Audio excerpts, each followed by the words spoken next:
Pro Group Management. Workers' comp that works for you. This is 7 at 7 from the Las Vegas Review-Journal. Good morning, everyone. I'm Renee Summerhour. We're starting off with your top stories brought to you by Nevada Hand's Silver Sky Assisted Living Community. Learn more at nevadahand.org. The UNLV student who died last week after a charity boxing match would have turned 21 on Saturday. Instead, Nathan Valencia's family, fraternity brothers, and former classmates gathered for a vigil. He made an impact so strong on you that you would never forget it. Hundreds came together at UNLV to share their memories of Valencia and mourn his loss. It's just different now that he's not here. I still text him and because I know he's watching over me. Valencia died after a charity boxing match organized by the Kappa Sigma fraternity on November 19th. He was taken to the hospital for injuries related to the fight. That's where he died. His family's attorney issued a statement saying their preliminary investigation reveals, quote, mistakes were made and safety precautions overlooked. UNLV's president said the university is reviewing the incident. In more top stories, Las Vegas welcomes an Afghan interpreter from the U.S. military. He was evacuated after the completion of the American mission in Afghanistan. Review-Journal's James Schaefer has this young man's story. James? Yeah, Renee, 26-year-old Benny had served as an interpreter for the U.S. military since he was just a teenager. And that service came as a godsend for Air Force captain and Rancho High School graduate Christopher Hoffman, who needed a translator while evacuating personnel in Kabul. After the evacuation, Hoffman reconnected with Benny, helping him find lodging in southern Nevada, partnering Benny with legal aid and helping him reconnect with his wife and parents in Afghanistan.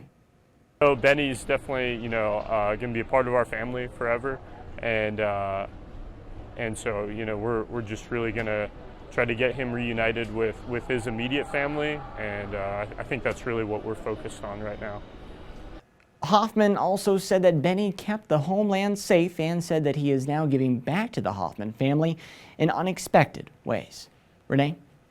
Thanks, James. Now, Benny is the interpreter's nickname, and his wife and parents remain in Afghanistan. Benny spoke to the Review-Journal on the condition that his identity and certain details of his background not be disclosed out of concern for their safety. And Sunday night, police say a woman died after trying to cross the street with an electronic mobility scooter. The crash occurred at Las Vegas Boulevard and Agate Avenue at around 5 p.m. The woman was struck by a vehicle and later died at the hospital. The area had been closed while police investigated, and they do not suspect impairment.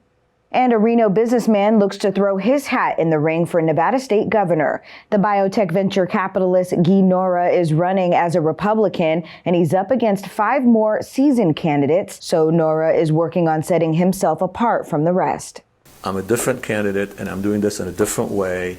I'm very, very serious, but I also have a little bit of irreverence. Nora says Governor Steve Sisolak's handling of the COVID pandemic left him, quote, very disappointed, which led him to his decision to run. Now it's time to take a look at your local weather forecast, sponsored by 1 Hour Air. No matter the season, no matter the reason, 1 Hour Air is here for you. We have a beautiful start to the work week with today's highs in the mid-70s and plenty of clear sunny skies for the days ahead. You can expect some light winds coming through as well. This Tuesday is looking to be a bit warmer and highs in the upper 70s and lows in the upper 40s. Starting Wednesday, we start to cool off again. Temperatures will get back to the low 70s and mid 40s through the weekend. In your business news, sponsored by Bank of Nevada, Bank on Accountability, it's an exciting time to be here in Las Vegas. The Wrangler National Finals Rodeo is back this week. Last year, the rodeo was moved to Texas due to Nevada's COVID restrictions, but this year, the rodeo was back at UNLV's Thomas and Mack Center and has been sold out since March. Demand has led to higher room rates through Las Vegas, while many conventions and conferences have seen smaller turnouts due to the pandemic. NFR organizers say they're expecting to be back stronger than ever. Now to your entertainment news, sponsored by DiscoverYourNevada.com, brought to you by Travel Nevada. Las Vegas has got a great lineup of boot-scootin' entertainment to go with the Wranglers National Finals Rodeo. Like Shania Twain, who's bringing her Let's Go residency back to Zappos Theater this week. George Strait will be at T-Mobile Arena this Friday and Saturday as well. The Fremont Street Experience will host its Downtown Hoedown with several country music acts. So this week and through the rest of the month, it won't be hard to find country entertainment. In your health news, sponsored by Forum Dental, Love Your Smile again, taking a look at some of the latest COVID numbers. Clark County saw a total of 578 new breakthrough cases. That's according to the Southern Nevada Health District. Breakthrough cases are when a vaccinated individual tests positive for COVID. There were also 35 hospitalizations and 8 deaths. And the new Omicron COVID variant has led to travel restrictions to southern Africa. U.S. restrictions began today. Not much is understood about the variant at this time, but the World Health Organization says early evidence suggests it carries an increased risk of reinfection compared to other variants. Sports, sponsored by Station Casinos, STN Sports. Download the app and get a bonus up to $100 when you sign up. It was a busy sports weekend in Las Vegas that saw the Golden Knights lose 3-2 to the Edmonton Oilers at T-Mobile Arena. The Runnin' Rebels fall 73-51 to the number 2 ranked UCLA Bruins at the Thomas & Mack Center. And the NFL finding Raiders defensive end Max Crosby for conduct the league considers unsportsmanlike in their game against the Cincinnati Bengals.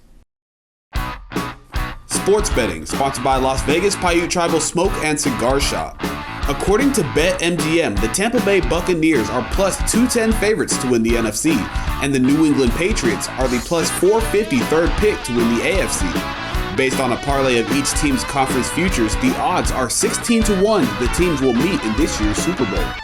The teams met earlier this season, and the Buccaneers won that matchup 19-17 in Week 4. This week, NFL underdogs went 5-6 against the spread with 5 outright wins. In your lifestyle news, sponsored by Glittering Lights at Las Vegas Motor Speedway, a 20-foot grand menorah on Fremont Street was lit to mark the first night of Hanukkah. The ceremony was held Sunday evening, which is the start of the Festival of Lights. Oh, dreidel, dreidel, dreidel, I made you out of clay. Members of the Jewish community gathered to watch the dancing dreidels and the ceremony led by local rabbis. The menorah, which represents victory over good and evil, will remain on display throughout the Hanukkah season. Thank you for watching 7 at 7 a.m. I'm Renee Summerhour. If you have a Roku device, search Review Journal to download our channel. Watch Las Vegas Breaking News streaming live on your OTT device. We'll see you back here later today for 7 at 7 p.m. from the Las Vegas Review Journal. Have a great day. Review Journal Studio, sponsored by Adam Kuttner. Get the maximum settlement as quickly as possible. This 7 at 7 update, sponsored by Pro Group Management. You're watching 7 at 7 from the Las Vegas Review Journal.